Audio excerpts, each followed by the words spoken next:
Bonjour à toutes et à tous, j'espère que vous allez bien. Aujourd'hui, j'aimerais évoquer avec vous un concept très important lorsqu'on démarre l'analyse graphique en crypto, ou d'ailleurs que ce soit en bourse sur les assets plus traditionnels, et qui s'appelle la structure de marché. Donc, pourquoi j'aimerais parler de ça? Tout simplement parce que je me suis rendu compte que sur YouTube, il y a beaucoup de YouTubeurs qui ne travaillent qu'avec des indicateurs et qui finalement se reposent assez peu sur la structure, la lecture, on va dire, de la structure de marché, alors que celle-ci peut nous donner des informations qui sont très viables et parfois même meilleures que les indicateurs. Donc c'est pas que je suis contre les indicateurs, moi-même j'en utilise énormément, mais ils viennent pas remplacer mon analyse faite sans indicateur. C'est vraiment l'analyse du cours que je vais observer et je vais essayer de faire cette analyse sans utiliser les indicateurs. À la fin seulement, je vais les utiliser pour en fait apporter ce qu'on appelle de la confiance, c'est-à-dire voir si justement mon analyse va dans le sens de ce que me donnent les indicateurs, et non pas le contraire. C'est-à-dire qu'on ne part pas les indicateurs pour faire son analyse, on part d'abord de l'analyse, et ensuite les indicateurs viennent en rajouter de la confiance.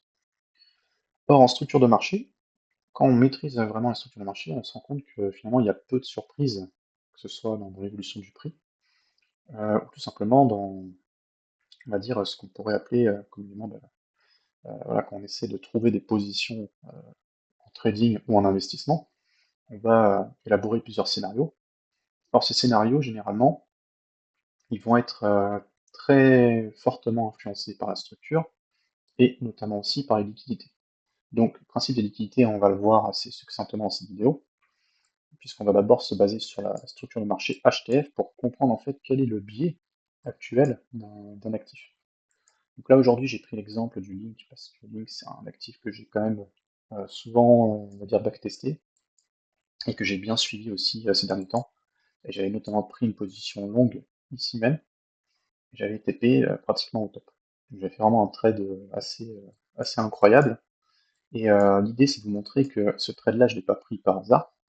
J'ai fait d'abord toute une analyse HTF, donc qui démarre finalement depuis voilà, 24 juin 2019, et qui donne après en LTF, donc en low time frame, une entrée à ce niveau-là. Alors évidemment, il y avait d'autres entrées possibles. Ce que je veux dire, c'est que la compréhension de ce qui se passe à gauche m'a donné les informations nécessaires pour pouvoir rentrer en position ici. Alors même que peut-être il y a des gens qui n'auraient pas du tout vu les possibilités ici. Je les avais vues, pas en me concentrant sur une toute petite zone ici, mais en prenant une analyse beaucoup plus large. C'est ce qu'on va voir aujourd'hui, comment on peut justement, grâce à la lecture HTF, déterminer finalement la tendance de marché. Parce que c'est ce qui est le plus dur en investissement, et c'est ce qu'on doit faire, c'est comprendre où en fait l'asset va, est-ce qu'il est dans une phase finalement de retracement, est-ce qu'il est dans une phase d'expansion, ou est-ce qu'il est dans une phase de range. Ça, c'est les trois phases par lesquelles le marché y passe. D'accord? Donc si on démarre ici, on voit finalement que en faisant la structure de marché de manière vraiment posée, on a ce qu'on appelle ici un BOS. Donc, la structure de marché que j'utilise se rapproche énormément du coup de la SMC. Tout simplement, la SMC, c'est une utilisation un peu plus poussée, on va dire, de la structure de marché classique qui en fait rejoint la théorie de Dow. Je vous invite à vous renseigner sur qui était Charles Dow, mais la théorie veut que tout simplement Charles Dow ait déterminé comment le marché se déplace. Donc là, on voit tout simplement qu'on avait un plus haut ici qui a été cassé par le prix. Et donc automatiquement, ça crée ce qu'on appelle un BOS. D'accord? Derrière, on a eu ici un retracement qui a bien respecté un retracement de 50%. Ça, c'est très important pour que le prix puisse continuer à évoluer de manière saine. Et donc derrière, on a eu à nouveau ce qu'on appelle un BOS, c'est-à-dire une cassure de structure, un break of structure. Derrière, on a eu voilà, un beau pump. Ici, on a eu à nouveau un BOS, mais ce BOS va être corrigé par la suite. Il va être notamment corrigé parce que là, il a laissé ce qu'on appelle un fair value gap. Un fair value gap, c'est tout simplement un déséquilibre dans le marché dû à une pression acheteuse beaucoup trop forte. Or, le marché, comme la nature, a horreur du vide et vient toujours combler en fait ces FVG. Donc là, c'est ce qui s'est passé. Donc on avait ce FVG ici, que je vais matérialiser, et le prix donc, a fait son expansion et a corrigé toute cette expansion. Or, on remarque que lors de cette correction, il a pris différents niveaux de liquidité. Il a pris notamment cette liquidité-là. Il a réalisé ce qu'on appelle un changement de structure ici. Donc ça, bon, c'est des concepts sur lesquels je ne vais pas trop revenir aujourd'hui, parce que ce serait beaucoup trop long. Mais on peut même voir qu'il y avait un changement de structure ici même, à ce niveau-là.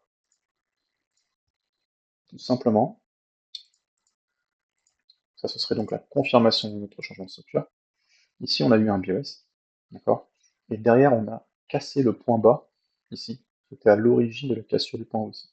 C'est comme si on invalidait ce mouvement, en fait. C'est ce qu'on appelle un changement de structure. Donc un changement, finalement, de direction du prix. Et effectivement, à partir de ce point-là, on voit qu'on a corrigé pour aller beaucoup plus bas.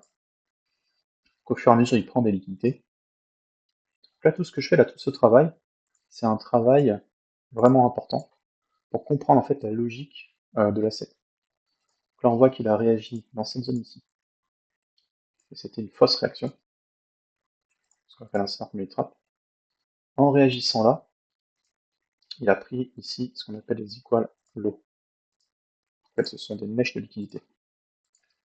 Derrière, on avait une chute ici, dont la liquidité a été prise. Et ici, on avait ce qu'on appelle l'inducement. Alors, tous ces termes techniques, évidemment, je les explique au sein de ma school. Donc, voilà, pour avoir des détails, soit il faut chercher sur Internet, parce que là, le sujet, c'est pas vraiment de parler que des inducements, mais pour faire clair, un inducement, c'est quand le prix fait semblant de partir à un endroit, et finalement, ne crée pas de nouvelles structures. C'est-à-dire que là, la logique ici aurait voulu qu'on casse ce plus bas. Or, le prix stagne et il remonte. Donc là, on sait que ici, c'est ce qu'on appelle un inducement, qui induit le gens en erreur. Et derrière, le prix a réagi à ce qu'on appelle une hidden base. Et donc, la hidden base, elle est ici. Alors, quand on descend en daily, on voit qu'au sein de cette hidden base, on a en fait un OB qui est ici. Et donc, c'est la dernière structure haussière avant une grosse chute avec un gros momentum. On a d'abord réagi dans le FVG dans un premier temps, puis après, on est venu vraiment réagir dans l'order block, ici, avant de poursuivre la chute. Donc je reste toujours en très grosse HTF, en weekly. Ici, j'ai à nouveau un BOS. Donc le point haut ici a permis de casser le point bas qui est là. Et là, on va récupérer en fait toutes les liquidités qu'on avait laissées ici. C'est-à-dire que là, si on regarde bien, tout ça, c'était des liquidités potentielles. En fait, on avait une espèce de trendline. Alors les trendlines, en SMC, c'est souvent des zones de liquidité que le prix va aller chercher. Quand on est arrivé ici, en fait, c'était pas en bear market du coup. Donc du 9 mai 2022 à quasiment septembre 2023, hein, on a évolué en fait au sein d'un range. Donc un range, tout simplement, c'est une borne haute et une borne basse. Et le prix va se balader entre ces deux points hauts, enfin ce point haut et ce point bas, pour accumuler en fait des tokens. Donc, ce sont des phases de latéralisation qui permettent derrière soit des expansions, soit c'est une redistribution pour aller plus bas. En l'occurrence, vu qu'on était dans le bear market, c'était assez clair au vu de la structure qu'on avait ici, qu'on avait un BOS là, quand on bondissait dans cette zone et qu'on accumulait. Donc la logique, au moment où on a fait ce pump, c'était finalement, si on va jusqu'au bout, de créer le nouveau BOS, c'est-à-dire aller au 53. Après, est-ce qu'on va y aller, ça c'est autre chose, d'accord? Mais, là en tout cas, on voit qu'avec cette accumulation et ce pump, la logique du prix, c'est de continuer l'expansion haussière, et non pas de retracer sous cette structure-là. Donc de facto, cette structure devient protégée, et cette structure aussi devient protégée, ce point bas. Fait intéressant, on constate là que, je vais mettre en jaune, pas trop criard non plus, on constate ici que on a récupéré toutes les liquidités qu'il y avait en bas. C'est-à-dire que le prix est venu chasser toutes les liquidités des longues potentielles avant de pousser le prix à la hausse. Et en réagissant, il a réagi à ce qu'on appelle un order block. L'order block était là. Alors cet order block, là, on a l'impression effectivement que la mèche tombe un petit peu à côté. Alors, si on revient en un mois, on se rend compte que l'order block c'est tout ça. C'est-à-dire que c'est la dernière structure avant la hausse qui a permis de casser le BIOS. Et là, quand on descend, on voit que la mèche est venue parfaitement mitiger cet order block. Donc normalement, en temps normal, on considère cette mèche comme étant une inducement. Parce qu'on estime que si le prix n'a pas retracé au moins dans les 25% de l'OB, ce qui n'est pas le cas ici, on considère que ça, c'est une incitation. On fait semblant de partir, et derrière, il y a une potentialité de revenir ici pour venir prendre cette liquidité et faire le vrai démarrage. Maintenant, au vu de la structure actuelle, c'est peu probable, mais il faut le garder à l'esprit. On a donc ici une trend liquidity qui potentiellement pourra être corrigée pour pouvoir poursuivre la hausse. Non, est-ce qu'elle a la volonté d'être corrigée tout de suite? Pas forcément, puisque normalement, de ce que nous montre la structure, l'idée c'est de venir casser ici le plus haut avant d'entamer une correction. Donc on poursuit la structure ici. Quand on se met en weekly là, on voit que on a pump, d'accord. Ici on a créé finalement un choche. Je vais me remettre en weekly pour que ce soit un peu plus visible. Hop. Ici, on a ce qu'on appelle un changement de structure, parce que c'est finalement le dernier plus haut. Ici on a le dernier plus bas. On a cassé le plus bas qui était là, et après on a cassé le plus haut qui est ici. Donc normalement là il y a ce qu'on appelle un changement de structure. De plus, on observe que en faisant ce changement de structure assez agressif, si on prend le plus bas et qu'on monte jusque là, on voit que dans son retracement, il n'a pas retracé dans la zone des 0,50. Donc on considère ça normalement comme une liquidité. C'est-à-dire que le prix n'est pas venu vraiment à l'équilibre. Dès lors, c'est à partir de ce haut-là qu'on a eu la correction qui a permis évidemment de corriger toute cette liquidité et de réagir dans un order block valide qui était à ce niveau. D'accord? On avait également notre déséquilibre qui était ici. Et les déséquilibres sont toujours revisités. Souvent utilisés comme support, mais des fois traversés pour aller dans ce qui est à l'origine du déséquilibre, c'est-à-dire l'order block. Donc là, on a eu des prises de liquidité successives.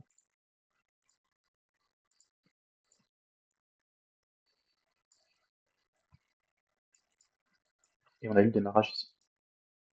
Là, on a ce qu'on appelle du coup une fausse structure, puisque c'est un BOS. Mais non seulement c'est un BOS qui n'est pas valable dans le sens où on n'a pas corrigé de 50% avant de le créer, mais en plus de ça, il n'a pas été respecté par le prix. C'est-à-dire que là, derrière, on est venu casser plus bas. Donc ça nous montre qu'ici, on avait une fausse structure en devenir, et que la logique était de venir ici pour pouvoir repartir. On constate également que si on se met par exemple avec une vue un peu plus aérée, que là, d'un point de vue de la théorie de dos, notamment des vagues idiotistes, on a ici finalement une vague 1, une vague 2, là on a notre vague 3, on a la vague 4 de correction, et on a la dernière vague 5. Alors là, on voit que ça correspond parfaitement à une impulsion 5 temps décrite par Elliott, tout simplement parce que la vague 2 est plus grande qu'au moins une des autres vagues. C'est-à-dire que là, pour le coup, elle est plus grande que les deux. Elle est plus grande que la première et la troisième vague. Donc ça, c'est un signe qui nous montre que ce décompte-là, il est valable. Et derrière, on a eu une correction de ce mouvement, correction en ABC, classique. On a des fois des corrections en 5 temps, mais la plupart du temps, c'est des corrections en 2 temps, en 3 temps, pardon. Donc là, on a eu notre correction ABC. De ce point de vue-là, on voit que là, on est dans une impulsion, et là, une correction. À nouveau, une impulsion, d'accord? Et on a fait notre correction, et là, actuellement, on est en train de pousser pour aller créer un nouveau BOS ici.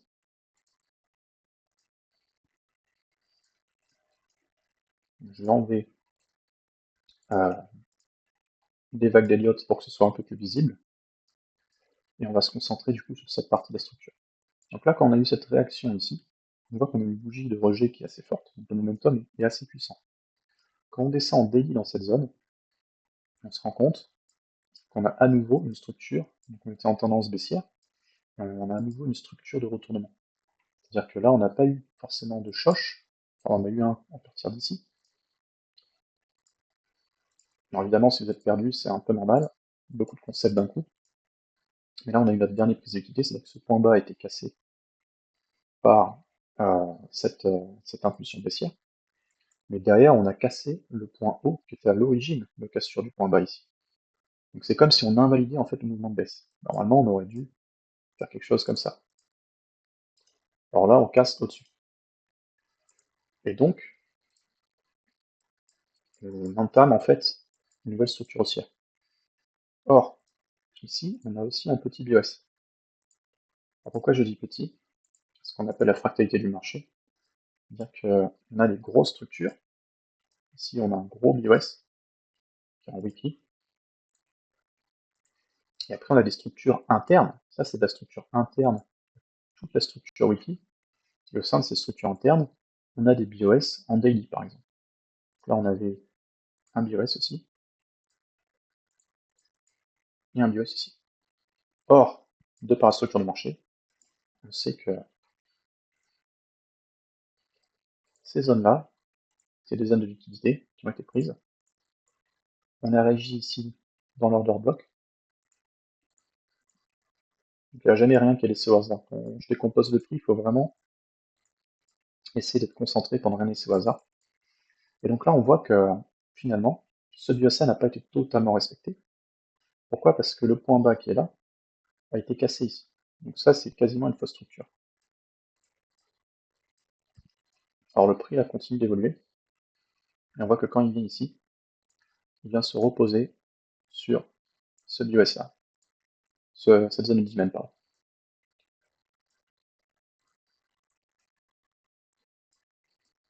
Donc, à partir de là, moi, bon, j'avais acheté du Link en spot, que je dis pas de bêtises, je pense que j'en avais acheté sans doute le breakout par là, et j'avais dû en racheter aussi par là, ça c'est une évidence. Maintenant, par contre, j'avais jamais pris de trade dessus. C'est que quand on est arrivé finalement récemment, là, au mois de juin, que je me suis décidé à prendre des trades, ce que j'expliquerai dans une deuxième vidéo.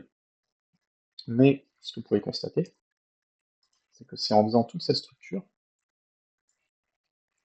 en fait là on avait ce qu'on appelle une smart money trap, hein, et en faisant toute cette structure, je peux du coup me permettre de prendre ici des trades pour aller viser des points hauts, parce que j'ai compris en fait la démarche du coup.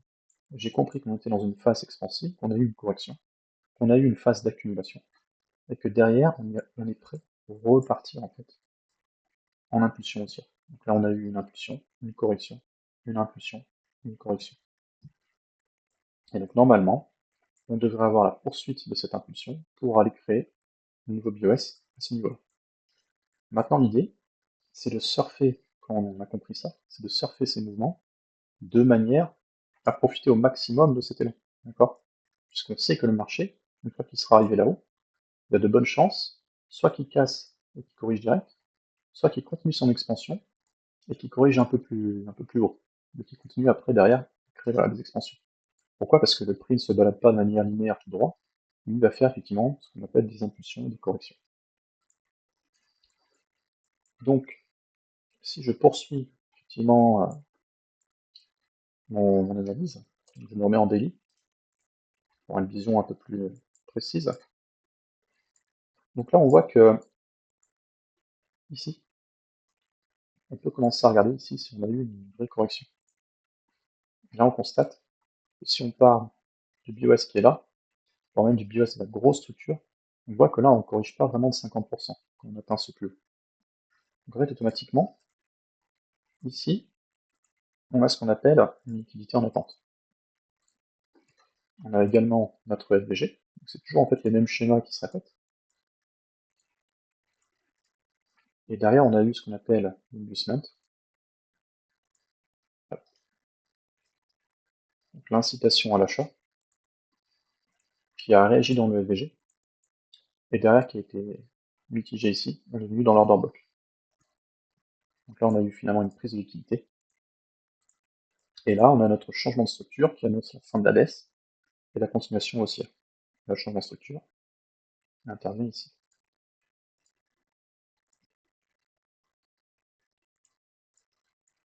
Et là, rebelote. Donc, on prend position ici pour faire toute la structure. Et donc, ce sera le sujet d'une prochaine vidéo. Je me tournerai pour montrer toutes les possibilités qu'il y avait pour surfer en fait la hausse qu'il y avait à peu près de ici à là-haut. Je vous remercie pour votre attention et je vous dis à très vite.